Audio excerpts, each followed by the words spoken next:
whopper. I can do that.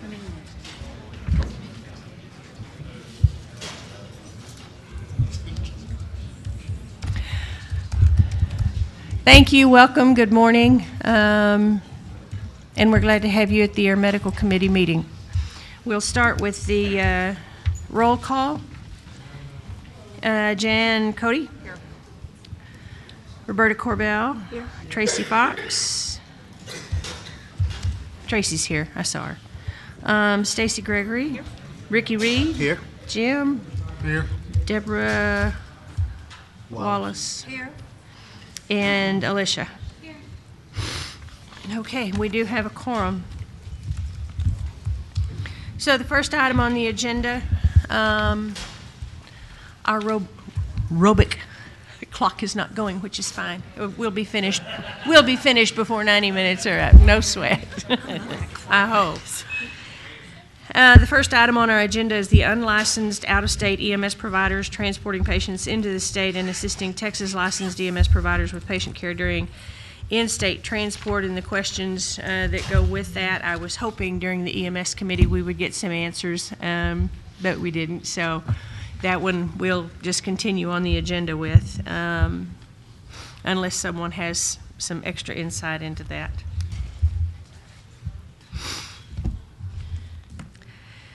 Item number 2, the GTAC committee and council meeting schedule changes. I'm going to save until the end of the agenda if no one has any problem with that, because that will take just a few minutes. Item number 3, the current status of House Bill 1656, introduced by Representative Craig Island, relating to funding for emergency medical air transportation provided to patients enrolled in the state Medicaid program. I know that bill did not progress out of the House. Tim Pickering, would you like to give us a report on the state of that, even though it's dead? Thank you, Madam Chair and members of the committee. Tim Pickering from Aerovec, one of the consortium group that was working on moving this bill forward. Late April, we had a Representative Hill visit as this bill went to hearing in front of Homeland Defense, Homeland Security Committee with Representative Pickett as the chair. We had a very good reception. We testified. Could not move the bill out of the committee for several reasons, and Senator Zaffirini put a matching Senate bill in, but it couldn't get on the Senate hearing calendar, so we died at the end of the session, which allows us the opportunity to spend the next year and a half educating legislators. And I encourage all air medical providers to invite your legislators to visit you in their districts, get familiar with your bases and your folks, and help them understand the patient stories that go along with everything we do, because then they'll really understand how critical it is when we have tornadoes in Granbury or an explosion in West Texas, mass casualty incidents, or everyday things out, in far West Texas or southern Texas, northern, eastern, that air medical services are the link to access for healthcare for critically ill and injured people.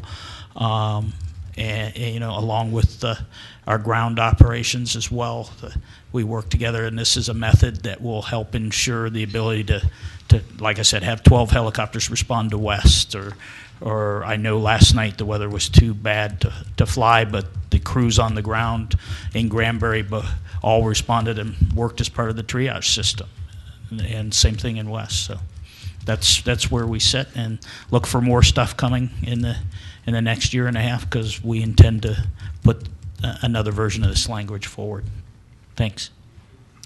For those of you that are not familiar with the language in that House bill, it was to do an add-on, a $5 add-on to any moving violation. And the only opposition I think we had was from the county city government group, and their opposition was that they already had a list of add-ons to those violations, and maybe it would have had a big effect on them and maybe not. But that was really the only opposition when we went to the hearing that I was even ever made aware of. So we'll continue to work on some language. We'll try it again in a couple of years. But like Tim said, if you have an opportunity to visit with your legislators at any time, please be sure that they understand the importance of the air medical services in their area. And I don't know that it would be a huge problem to let them know that we intend to try the language again in 2 years, so that they'll be somewhat familiar with it when it comes up. Maybe we'll have a better shot at it next time. Thank you, Tim. Item number 4 on our agenda is the Trauma Systems Committee Registry Work Group update. Tracy, would you like to? Yes, so we have had, so I'm the Air Medical Committee representative for the Trauma Registry Work Group, and we have been tasked with soliciting information, specifically myself soliciting information from air medical providers regarding any reports that you might find helpful, any barriers to data entry that you may be finding with the Trauma Registry, and also discussing pilot projects on training and such. So today we are having another face-to-face meeting immediately after this, and we'll be discussing a pilot project that RACD has agreed to work on for us, where they're going to be doing some one-on-one training with area providers. Apparently they have about a 40% user rate there, and so we're looking to improve that. So after that meeting today, I'll be updating all of you by email about where we're at with this project, and also I'll have some more specific direction about input that I'm seeking from you. So if you have immediate thoughts about how we can, any barriers that you may have or reports that you would like to see from the Trauma Registry, please feel free to contact me, either visit with me today when you see me, or email myself, or you can email Shirley if you don't have my contact information, and I'll be happy to take that information to the group and work on it from our end. Thank you, Tracy. The next item on our agenda has to do with golden hour data and the Texas EMS Trauma Registry. And my understanding is that the Trauma Registry has to become NMSIS compliant before we can, or compatible, I guess, not compliant, compatible, before we can automatically upload information to the registry. So I think urging that to happen would be beneficial. I know there's a number of folks in here that use Golden Hour and probably other programs that may not be automatically uploading to the Trauma Registry. I know our crews have expressed some issues with getting things uploaded into the information uploaded into the registry, because it's a very time-consuming process currently. So hopefully we can get some streamlining of that process, and hopefully Tracy's group can help with that.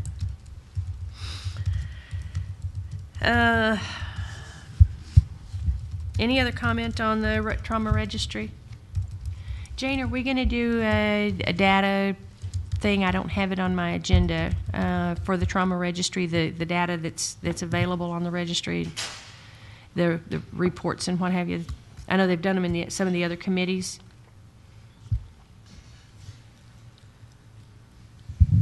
Not for this committee. I'm sorry, they're not scheduled for this one. Okay, all right. Well, if you've been in any of the other committee meetings, they've done the registry update and some information on reports available in the registry. So you should be familiar with that. Number 6, update on the status of Texas Administrative Code Chapter 157 draft revisions and its comparison to the model state guidelines published by the Association of Air Medical Services. The Model State Guidelines, the Association of Air Medical Services Model State Guidelines has been published. The final version has been published, and it is available on the AIMS website if you care to download that and look at it. And the question that we had was, did our draft meet what was in the Model State Guidelines? Alicia did a good while back. Alicia Wyron did a gap analysis of our draft as opposed to the Model State Guidelines, just to see if there was a lot of difference in there. For the most part, we did meet the Model State Guidelines. There were a few areas that we did not address in our draft. Alicia and I met with Jane last week. We went through some of that just to update her on the areas that we did not cover in our draft. There's 12 or 13 areas. Some of them are very small additions that we need to make to the draft. And we've been given the go-ahead to draft the additions that we need to make to our draft. And then that will be moved forward for consideration for our air medical rules. One of the things that we need to do is put together a work group of volunteers, people that are interested in working on those 12 or 13 items that we need to add to our draft. I think we can probably knock it out in a 1 8-hour work day, and we'll try to schedule that somewhat centrally located. So any of you that are interested in working on that draft, please let me know, let Alicia know. We'll start working on a date. And if we need to, if we have enough committee members that we have a quorum, we will go ahead and publish an agenda. So we'll make sure that it's far enough out that we can do the agenda and stay legal with the open meetings rules. Do we have... The meeting probably will be somewhere between mid and late July, maybe early August. But do we have anybody that's interested in helping with that? Stacy, Jim? Good. I'll be happy to host it in Central Tyler. We can do Central Augusta.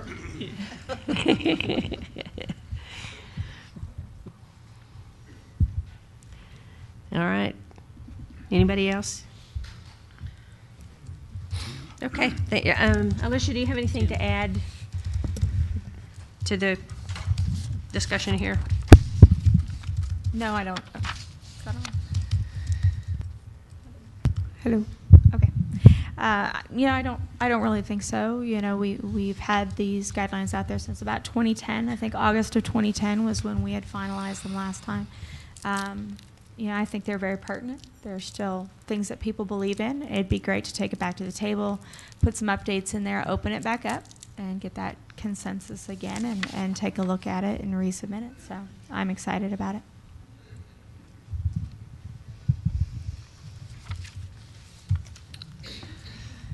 Okay, thank you. Anybody have anything else?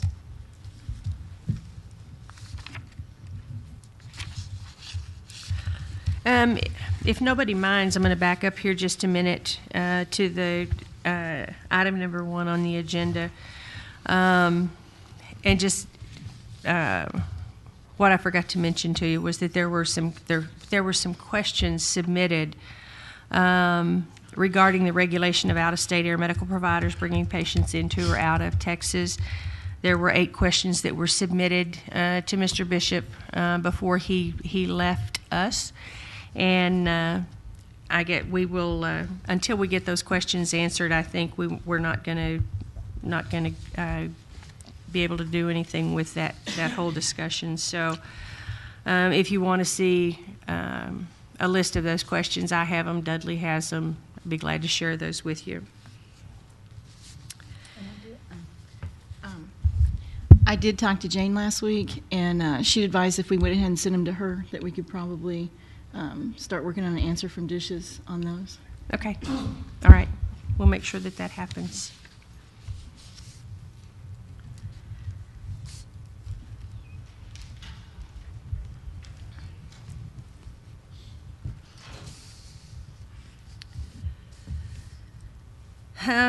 The next item on our agenda is the EMS continuing education obtained in other states. There's been some problems with, well, actually, I guess we're not able to send students to other states to get their CEs or get their clinical rotations done and get credit for those. So there's an effort being made by the EMS committee to get some regulation so that they're able to send a student to Louisiana to get their CEs or their clinical rotations done to Oklahoma. And the first discussion centered around sending those, or those being able to get that's done in just the surrounding states, New Mexico, Oklahoma, Louisiana, and then the question was asked, well, why are we limiting it to the states that just surround Texas? Why aren't we allowing that or looking to get that to be allowed in other states? And so, if somebody can do some time in Kansas and get the work done that they need to do, why not? So there's an effort being made to get some regulations or some clarification on the rules that are already there. So you might look for some answers on that if you happen to have an interest in that. Before we go into general public comment, I think I want to go ahead and do the meeting schedule, proposed meeting schedules. We are going to trial a new meeting schedule in August for our August meetings. And we have several drafts here. If we can get somebody to do the computer for the PowerPoint for us. And what we need to do, I believe there's 5 suggested schedules.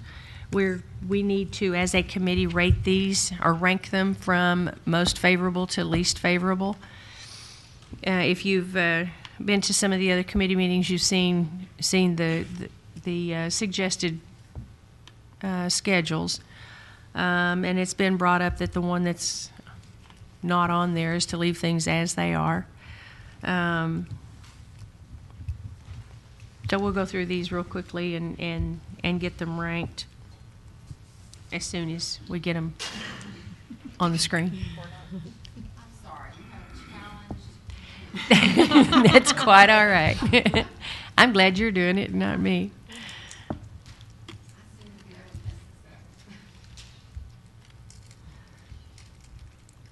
And help is on the way. The cavalry arrived. Yay, you did it.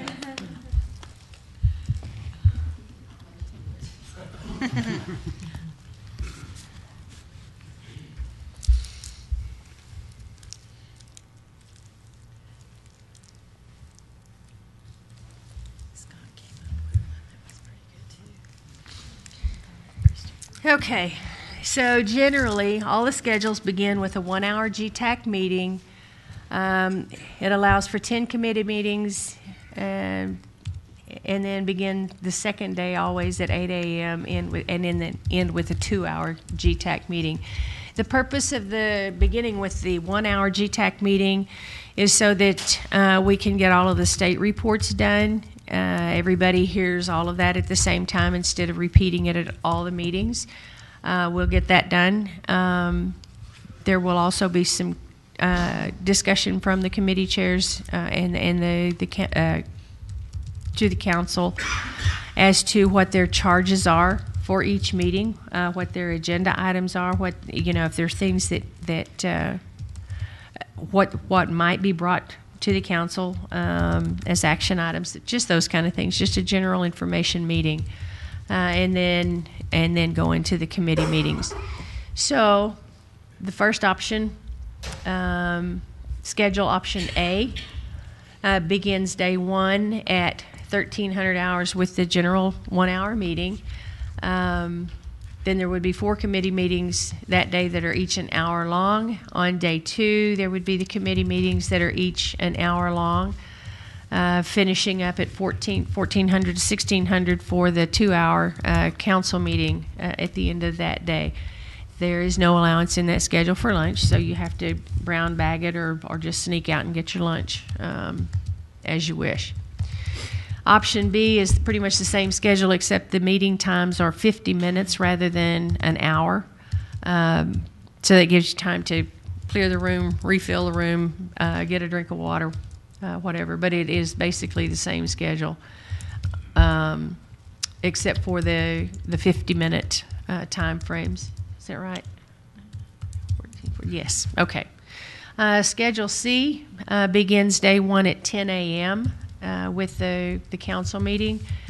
There would be 4 committee meetings that day, each of those being an hour and a half long, finishing up at 1800. Day 2 beginning at 8 a.m. again. And those are all hour and a half meetings on that second day, finishing up the second day at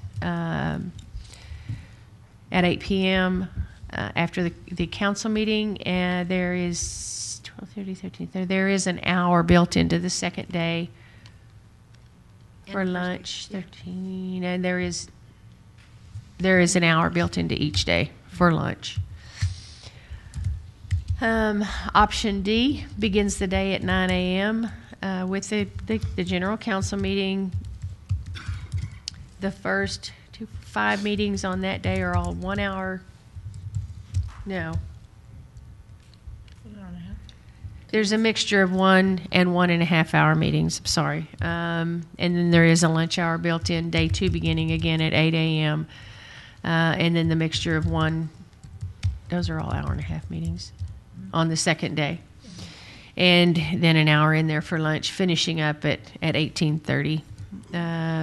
That day, and then the last option begins at 8:30 on day 1. And this one is the one that has the mixture, I believe, of the hour and the hour and a half committee meetings, and there is some time built in for lunch, finishing the second day at 1700 hours. The committees that would have the hour-long meeting as opposed to that's the last one, right?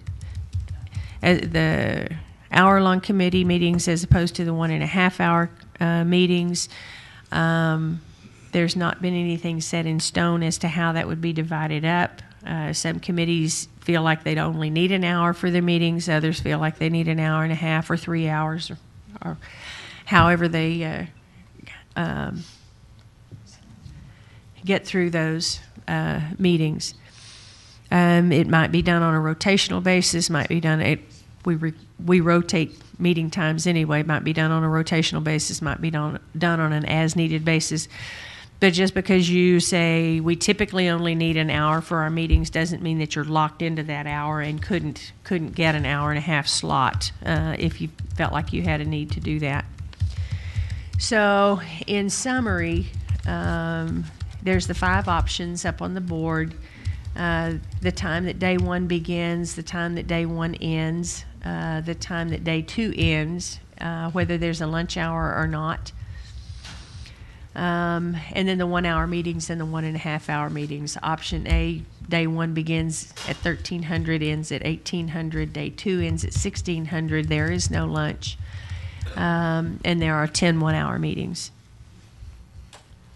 Day 2 begins at 1300, ends at 1750. The day 2 ends at 1600. No lunch built in, and 10. It says 1-hour meetings, but they're actually 50-minute meetings. Option C begins day 1 at 10 a.m., ends at 1800. Day 2 ends at 2000. There is a lunchtime, and all the meetings are 1.5 hours. Option D begins the day at 9, ends at 17:30. Day 2 ends at 18:30. There is a lunch. there's 2 1-hour meetings and 8 1.5-hour meetings, and then the last option begins the day at 8:30, ends at 1700. Day 2 ends at 1700. There is a lunch, and the 1 and 1.5-hour meetings are split 5 and 5. Some of the thought processes that went into the start and stop times had to do with travel issues, people trying to get in on the day the meeting starts, leave the day the meetings end, and you know, airline schedules were taken into account. Trying to get in and out of Austin on the days that we have the meetings was taken into account. So we need to rank these from the most favorable to the least favorable as a committee. So open to comment. E looks good. I like E. Yeah. Are we supposed to vote, or what? We do need to just come to a consensus as a committee as to how we want to rank those. So we've got to do it 1 through 5.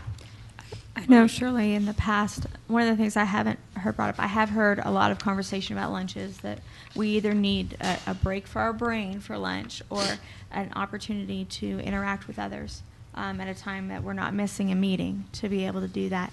And I think that has a lot of value, to have a lunch time that we can do that where we aren't taking away from meetings. I was a little concerned because some of those, if we do the 1-hour time slot, the whole time, or 50 minutes, it won't ever allow for a joint meeting without giving up your individual meeting times. If we allowed for more 1.5-hour slots, obviously we all don't use an hour and a half every time. Sometimes, like our committee prior to us, we use a little bit more, or we need to use a lot more. So having some of those 1.5-hour time slots in there, so maybe you have a 45 individual committee meeting for 2 committees and then a joint meeting or something like that. I think it would give us more flexibility as an organization to have our joint meetings together. Even though we haven't had any that I've seen in the past couple meetings, we have had numerous of them in the past. And we should still leave that option open to be able to have that. And since we won't be bumping up the day or down the day probably with the main council, the only way to do that would be to include some hour-and-a-half meetings somewhere in there. Okay. So is there one of those options that you like better than the other? I don't really like the option of getting out of here at 8 p.m. They had talked about this was going to be a Wednesday, Thursday thing, correct? Not Friday? That's been discussed. What days? I think that's been discussed. I think that's what came out, but I don't think that has actually been decided. So Alicia. it could be Wednesday, Thursday, it could be Thursday, Friday, or it could be Monday, Tuesday for all we know. It could be, but what I remember the discussions were the 2 days that were the most favorable were Wednesday, Thursday. Okay. Okay. I don't know. I like D. Okay. D would be my first choice, again, because I think it offers a little bit of flexibility, and as Alicia was saying, it does give you the option of having lunchtime, and I think it gives you a little bit more flexibility with the hour-and-a-half meeting times. Was there any discussion about set meetings as far as the first meeting of the morning is going to be every time be disaster and the second meeting is going to be air medical? People could kind of, and I'm just thinking, people could adjust their times to come in based on when their meeting is every time.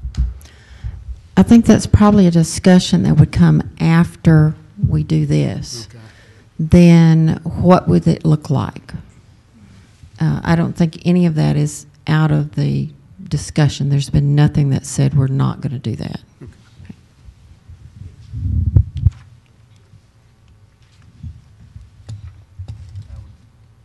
Are Jim, we going Do you have to? a preference? D Yeah. D. Well, Shirley, Yes. were we going to entertain any from the audience? Any thoughts or concerns from the audience too? We can. We can. But this is a council vote. Okay. I mean, a Yeah. committee vote or a Okay. committee consensus.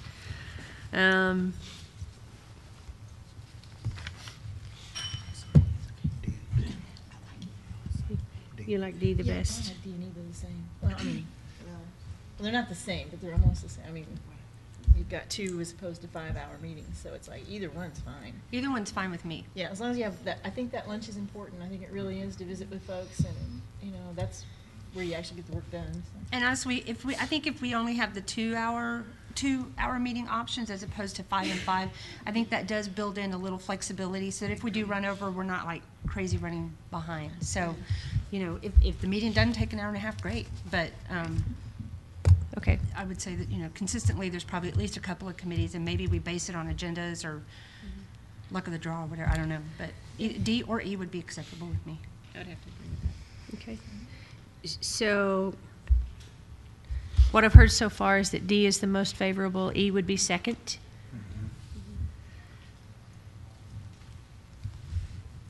Okay, we still have 3, 4, and 5 to figure out. Let's put the other ones fine.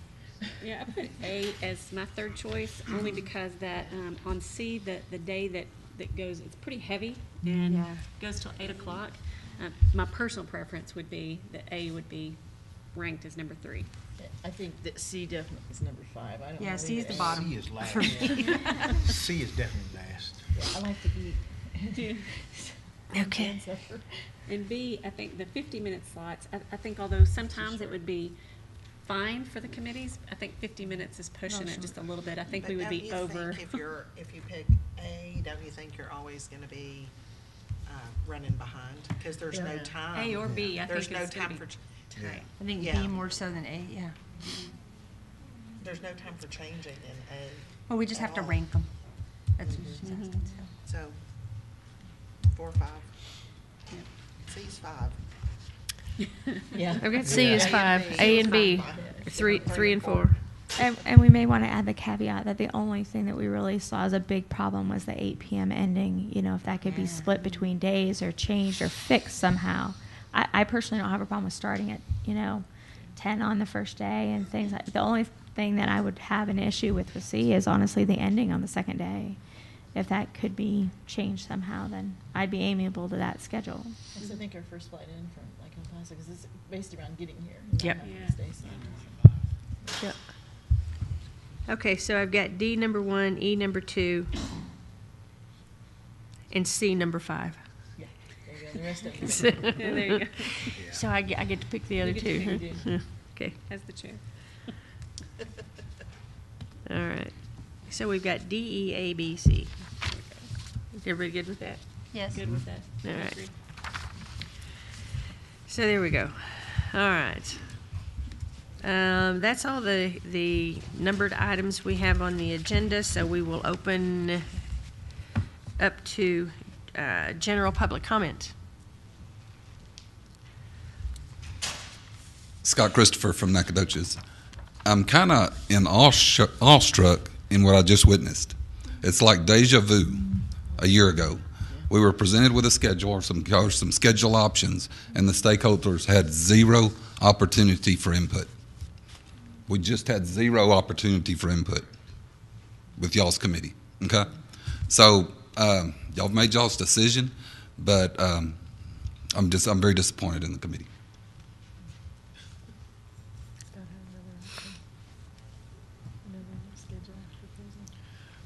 My name is Eddie Walker from El Paso with Life EMS Academy and Life Ambulance. I like Schedule E. Really just about any option that's taken, I'd be coming in and still spending 3 days here. The earliest we get in from El Paso, a flight is like 9:25 in the morning. Even at 1300, and as good as Southwest is, we have weather and there are delays and things like that. So we would still be coming in, more than likely, and spending 3 days here. So it really doesn't matter. I prefer E simply because of the balance of 5 and 5 and rotating these committees through, so that one time they have an hour, one time they have an hour and a half. If they can't get it done in an hour and a half, perhaps they need to have some workshops in the off months to try to get some of the work together. It's worked extremely well with the education committee. Second thing that I want to just discuss right quick and let you know is what the chair mentioned about the out-of-state student rotations. In El Paso, we are a bit isolated from the rest of the state. And we are limited in our rotations, especially the field rotations in that part of the state. This afternoon, when my paramedic class gets done, I'll have 2 students that will be driving from El Paso over to Bastrop, Texas to do rotations for 2 days. And that is a common thing that happens with the students. It, to me, is a great concern for their safety because of that travel. It is a great expense.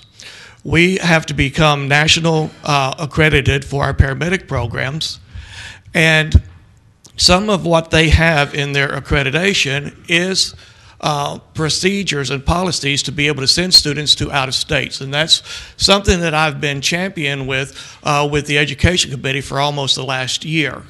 I've got rotation sites that are 45 miles to the north, and my students can't go there because they're in Las Cruces.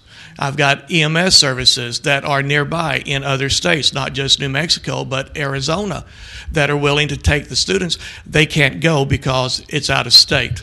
Instead of driving 45 miles, they have to drive 600 miles to do their rotations, or if there's a low call volume in El Paso County, they have to do a lot more than their 240 hours of required ambulance time to be able to get their required contacts. So I just want to let y'all know that's the impetus behind this, and it's not just affects El Paso, it affects other border programs up in Oklahoma, over on the Louisiana side, and even Arkansas. And I would ask that the committee support this and help champion this cause so that we can get our students to have better rotations, better field experience, better hospital experiences without having to subject them to having to go such great distances.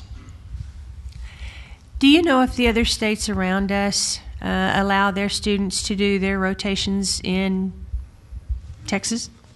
Other states? I can tell you that in Alaska, they by law cannot do their rotations in Alaska. Their students have to come down to the lower 48 to do their rotations. Yeah.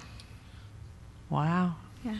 Sir? We also, I from El Paso also, and I'm former EMS program director, and so I share your pain because I know we had students from Las Cruces that came from New Mexico Yes. that were able to come to El Paso, and they took some precious clinical rotation slots, and I know that we ran into the same thing, and we had one memorandum of agreement with the ambulance service in Las Cruces, but it also went away.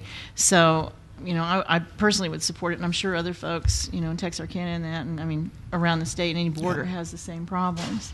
Okay, thanks. Yeah, I would love to see that the sharing of resources, things like that, as long as there might be a caveat in there about, you know, if somebody does go to Las Cruces to do all of their rotations, they may not be exposed to Texas-specific things, because I know EMS is run differently in that state.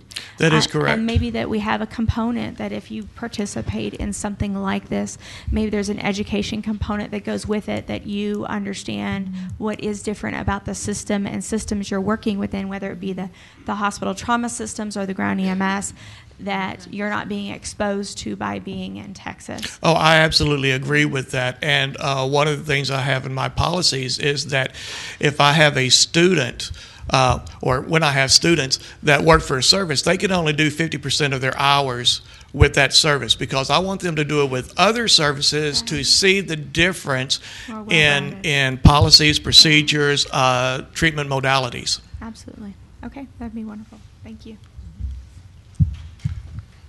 Justin Boyd, EMS Committee. To answer your question, Shirley, yes, there are other states that come into Texas. I know up where I'm at that we have Oklahoma that comes in, and as long as we get clearance from our medical director and our ground provider, and he's aware of it, then they do ride out with us. They do gain clinical hours. The other response to you would be that Texas offers reciprocity, so I can actually send students to Oklahoma.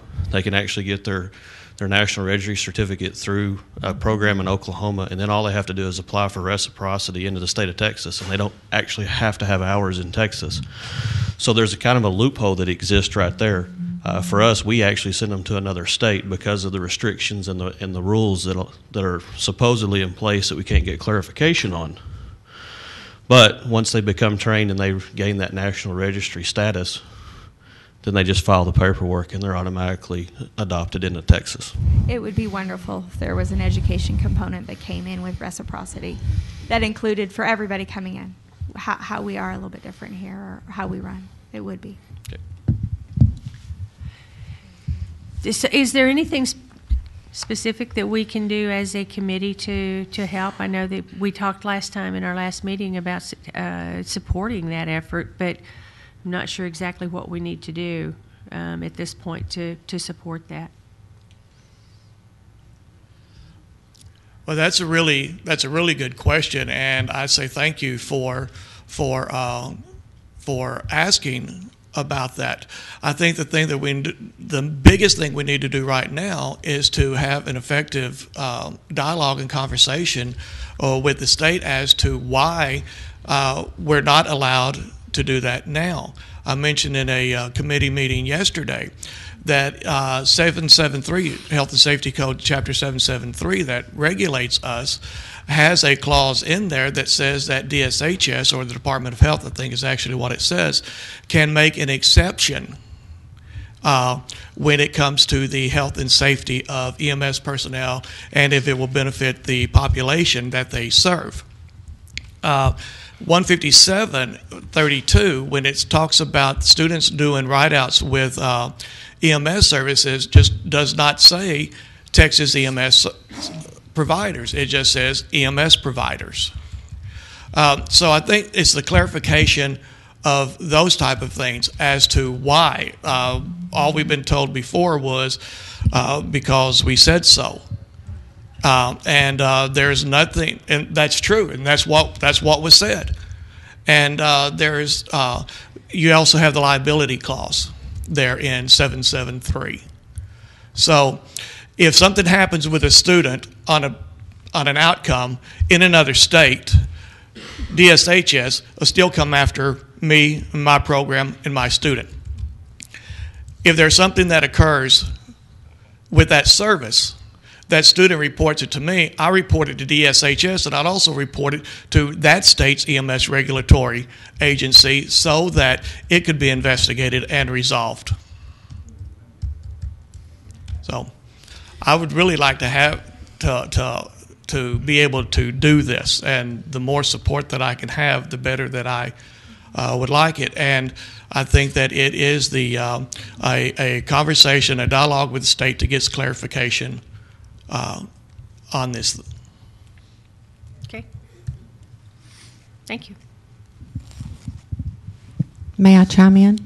Yes, ma'am. Okay. First of all, with regards to 157 that says that they must have an EMS provider, 157 regulates Texas providers. Because it is the rule for Texas, it implies that that is for Texas programs. Texas cannot regulate anything outside of our borders. And so that is why there has been no movement on that, Eddie, as far as opening that up. And until we work through our process and that we ensure within our own walls that we are comfortable with doing that, then it's not going to be opened up. That doesn't happen the way it is right now. Okay. Now, Shirley, if you will send me those questions, okay, and I've talked to Bert too, then we will bring back something. I don't know that we'll have it ready for August, but we will bring something back to you. Okay. But that is, yes, 157 says an EMS provider, but that means Texas because that rule applies only to Texas providers. Jane, one other thing I'd like to ask, because I know we ran into this because I was visiting with Justin and Danny and some of the others on our work group. I think we're going to have to add a ninth question, and one of them is if we have conflict with the Health and Safety Code and 157, who trumps who? Because 157 is a little bit more restrictive than the Health and Safety Code 773. Because if you'll recall, we talked with Maxie about both of those. So I think that's one thing that needs to be resolved, because it's the same problem with the students rotating out as it is where we're having people who are licensed in a different state coming in and providing care to Texas citizens in the state of Texas without oversight, because you don't own them. You know, I mean, they're not Right. yours. So I think that's where we're going to have to get the clarification. Okay. Add the 9th question.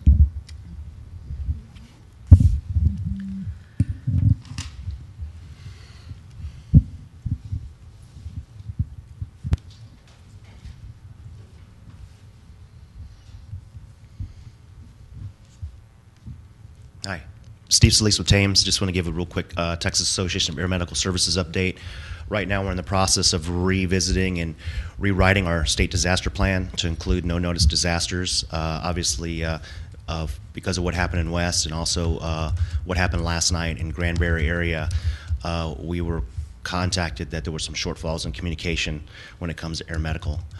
So I will be working, we have a small working group, and we'll be working with the Disaster Emergency Preparedness Committee, the GTAC committee, on pushing that forward. So that's one of the things we're working on. Additionally, I'd like to make an announcement to everybody here in the room with the new Texas EMS magazine. On page 8, there is the Texas EMS Hall of Honor annual golf tournament that's coming up during the EMS conference this year. And the money we raise for that is to help subsidize the travel of the family members of those that were killed in the line of duty during the previous year in the state of Texas. So we really, really would like to sell that out this year. So we have some good corporate sponsorship, but we need you guys to sign up for the golf tournament. This is not an air medical event. This is a Texas EMS event. So spread the word, and hopefully we can see you guys out there in November. Additionally, on page 16, there is a pre-conference offering at the EMS conference, Basic and Clinical Research and Presentation Strategies, which is actually given by Dr. David Wampler from the Health Science Center. And it's a very, very good crash course on doing EMS-based research. Thames has subsidized that course to bring the course down to an affordable level. I think it's $95. Without Thames sponsorship, I believe it was over $200 per person to attend that. So if you have any sharp individuals in your agencies, please recommend that they sign up for that. And that's all I have. Thank you for your time. Steve, what day is the golf tournament? The golf tournament will be on the Friday, yeah, exactly, the Friday before the conference. Is it posted here? 22nd November? 22nd November. Thank you. And Steve, I was hoping no one asked me that. Thank you guys for taking on the interoperability stuff. I know you've worked on some in the past and going forward and expanding it maybe. If we're working on the language, it may be something, if you brought back as a recommendation, that there may be some general language from that could be added to language that we propose for actual rules. So Excellent. I'd love to see that come back through our table as well. Sure will. We'll share all of our work products with this committee. That would be good. Thank you very much. All right, thanks. Shirley, I'd like to make a comment with Steve's comment on his first comment. All you air providers in here that are not actively involved in your RAC, I recommend that you do that, especially the EMTF, the disaster side. And there's a lot of education in there. People do not know what we do, what we carry. It's very important that you educate the people in your program as well.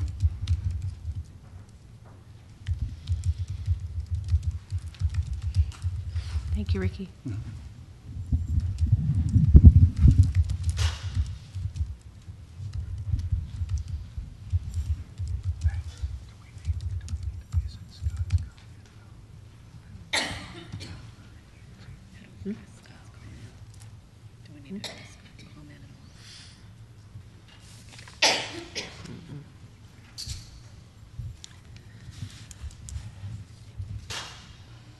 Any other general public comment items?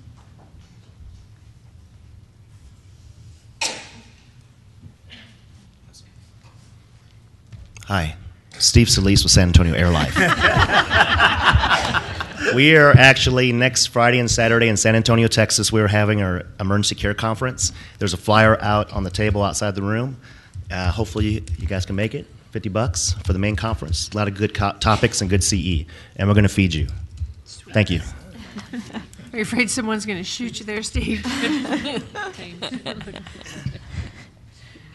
Shirley? Yes. One of the kind of things that came out from meeting with Jane is that the openness of the rule in general right now, 157, that it really isn't closed for comment. Was that the gist you got? So I would like for the committee to maybe revisit with trauma system, stroke, and cardiac, a little bit about access. Access to tertiary care facilities especially. You know, a small rural hospital, limited resources, I can understand landing in the street with a helicopter, things like that. But if you're a tertiary care facility, you're accepting STEMI patients directly into your cath lab. You have interventional neurology, you know, both pediatric and adult, you know, things like that, or level 1 or level 2 trauma centers. There should be some access for your most critical patients to actually land there. And not block a major artery or the ER entrance or anything else by landing in the parking lot. These people are accepting a lot of critical patients, and you're taking part of the mixture there, the aeromedical mixture, and saying that you either have to land somewhere else. Well, the option is either landing in the street or parking lot, or land somewhere else in ground transport. And some of those ground transports are significant to some of those facilities. They're not around the corner. And you also add a risk to the patient by, you know, having to get into a ground ambulance and then do an emergency transport in addition to. So, if we could, I don't know, come up with some language, or at least just visit with them, maybe, on language within their areas regarding access to tertiary cares, I would appreciate it. Thank you. I think part of the problem with crafting some language to put in that rule is that I guess the FAA says those people that have those helipads own those helipads, and they can pretty much set their own rules. But absolutely. However, I know I came from Washington State a long time ago, back in the day, but I know they actually require it as part of their trauma system. If you're going to be a level whatever accepting trauma system, you know, trauma hospital, you have to have access. Set up your rules for what it takes to access that, and then the air medical provider has to meet it. But like their level 1 trauma center in Washington, Harborview, actually has to be able to land a medium-sized helicopter on it. I mean, they even defined you have to be able to put so many thousands of pounds on that helipad when they put it, and that it had to have direct access to the ER and all of these things with the trauma funds they gave them to be a trauma hospital. So there have been states that have been able to tie funding for their tertiary status to access. So. Shirley, we fought this battle probably 4 years ago, and was basically told by the state that that had to come from the hospital side, and the hospital side said they would not enforce it at this time, that at least it was going to be left as it is. So we actually fought this battle 4 years ago. Did the Texas Hospital Association not want to vet it, or was it the committees within GTAC? No, it was the Hospital Association. The Texas GTAC Hospital did not want to Association. attack it. Well, it's a big thing to tackle. However, you know, without stepping on regulatory toes from the other side about prior permission pads and things like that, you know, it's an access and egress problem. well, and I guess But we have actually quite a few cath labs now that are accepting patients from outside and bringing them in that don't actually have helipads. So it's not just trauma anymore. But, you know, these are people's hearts. They're going in and they need a cath, and you're landing somewhere else and ground transport, or, you know, there's just that delay in care there, you know. And you know, Ricky, to your point, we did tackle it 4 years ago, and I remember that. That was 4 years ago. And I really don't see any reason that we can't revisit it now. The world has changed. We have changed some, not a lot, but some. So, you know, I think I would be in favor of giving it another shot. you know, it's kind of like the legislature.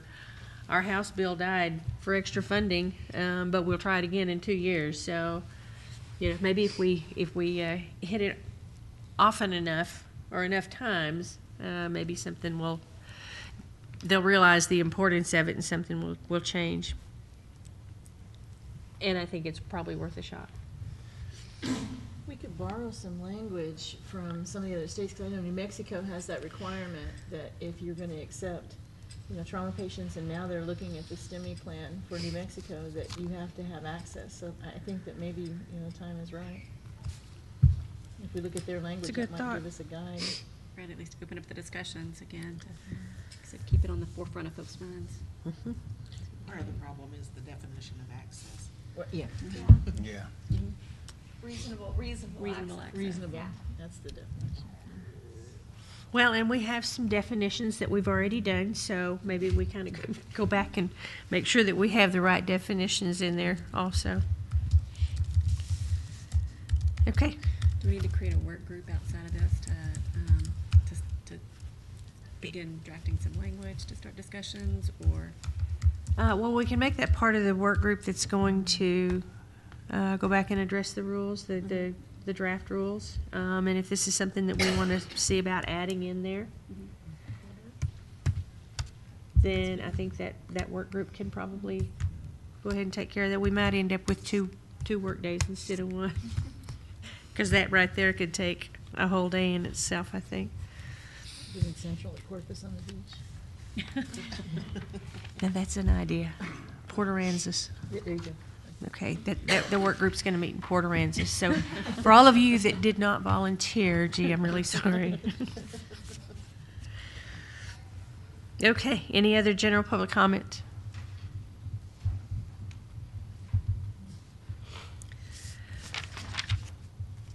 Okey-doke.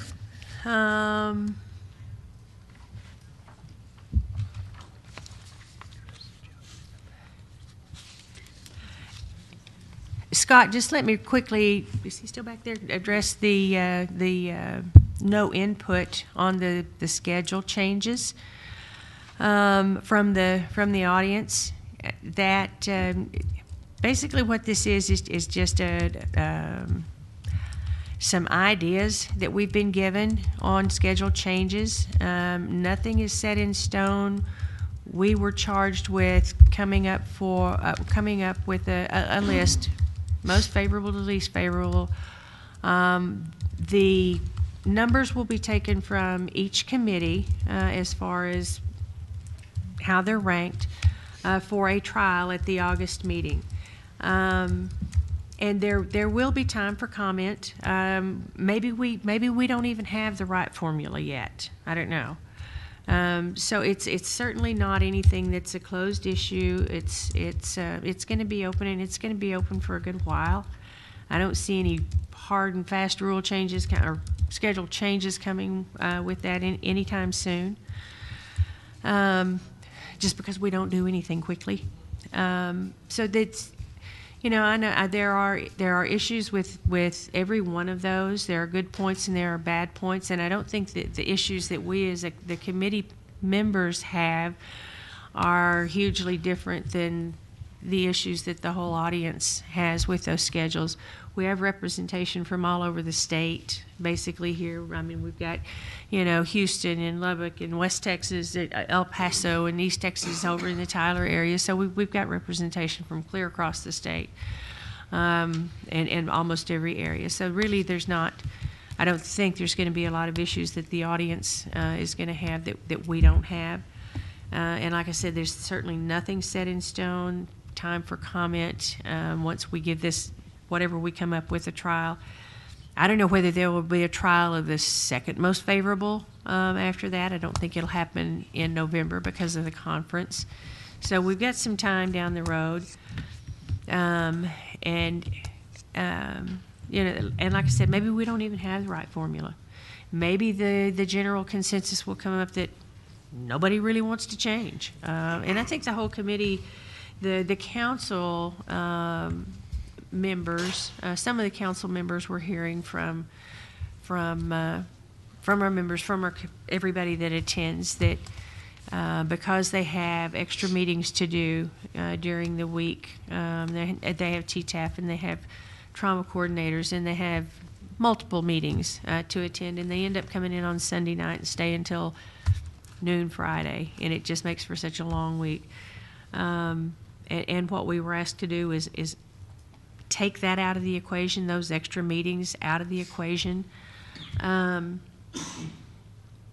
are not a GTAC function, even though it makes it convenient for everybody to come and do all of those things in one trip. So taking those extra meetings, whether they meet in conjunction with GTAC or they choose to meet, halfway between the GTAC meetings,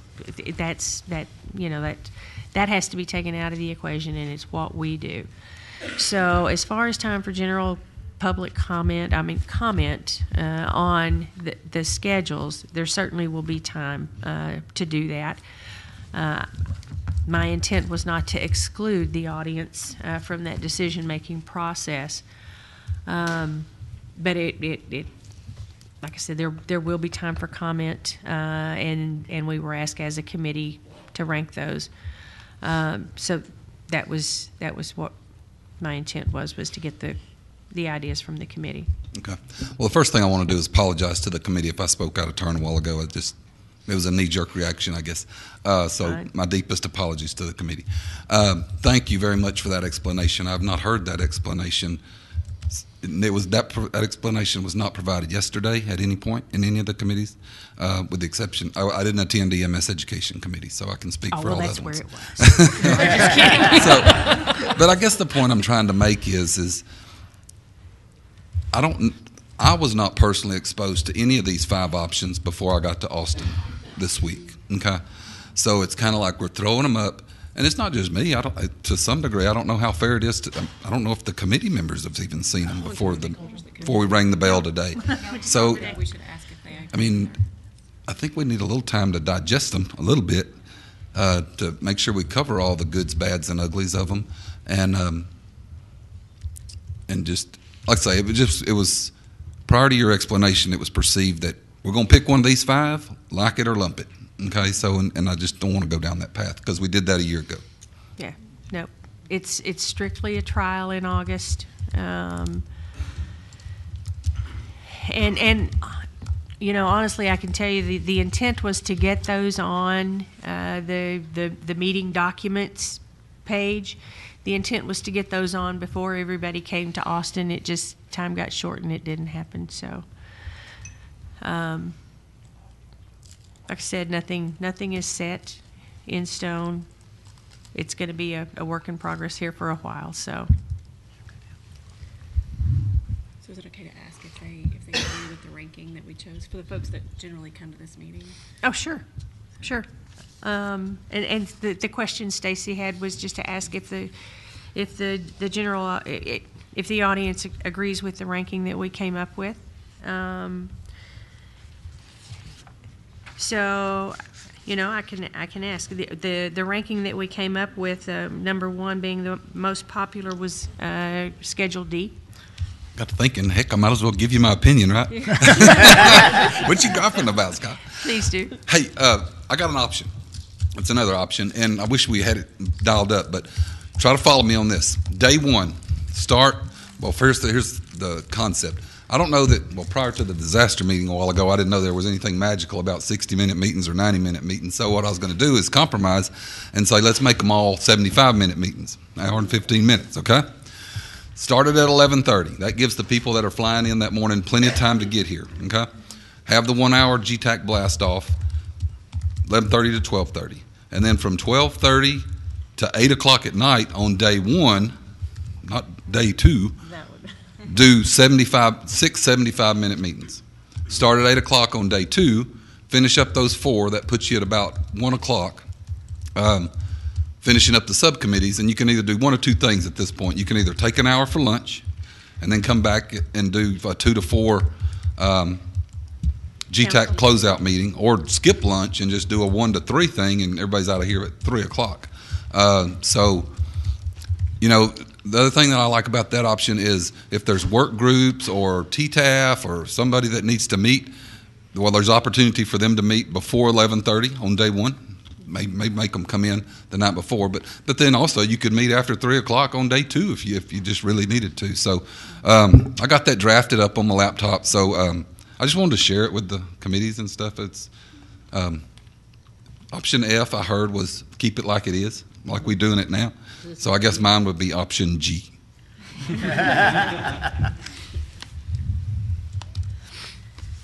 Hey, Scott, just a quick question. Would you be willing to put that in email form and send it to the group? We'd love to see it. I'm a very visual person, so it's easier for me if I see it. Thank you.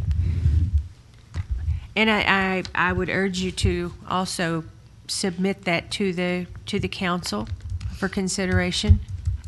Because like I said, nothing is set, so we may have the right formula, we may not. Yeah. I can tell you, just my opinion, for whatever that's worth. If we went to 8 o'clock on day one, that's much more amenable to me than 8 o'clock on day two. It just seems to fit better in a schedule. Yeah, you're here anyway. You're here Not trying to anyway. get home. Right. Yep. Okay, so the consensus that we came up with was from most favorable to least was Schedule D. Schedule E was second. A was third, B was fourth, and C was the least favorable. And I can tell you from attending the other committee meetings, this is very, very comparable to what most of the other committees have come up with. So, If we throw in G, I vote for G. yeah, I know, and I think some of them added the G to keep it as it was. So, all right, thank you. Any other public comments? Okay, I would urge you all to consider attending the golf tournament that is going to be held at the conference. The silent auction will be very interesting. So start thinking about if you have items that you could donate for the silent auction. That would be very nice. And if you want to see some real golf being played, I'm going to play this year. So make sure you. Make sure you're there. There's one or two people in this audience that have seen me play golf, and they know how good I am. So I'm not going to tell you who they are.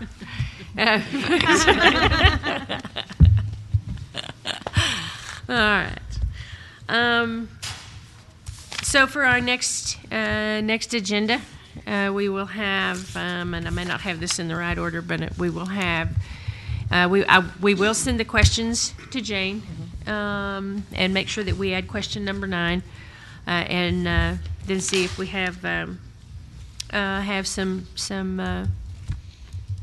answers on that. I can't tell you right now about the discussion on the meeting schedule changes for the next agenda, but I strongly suspect it will be there, at least with the next steps to follow. We will have a report again on the Trauma Systems Registry, from the Trauma Systems Registry Work Group. Hopefully we'll have a little bit of movement on the draft rules. If there is something specific that we can do, and I suspect there is, and I think we can talk about that regarding the out-of-state education. I certainly would like to see us support that, see the support from this committee, and maybe it comes in the form of doing some letters or something. But we'll get a report on where that is anyway for the next meeting. And I think that's it. Any other items we need to add to the agenda?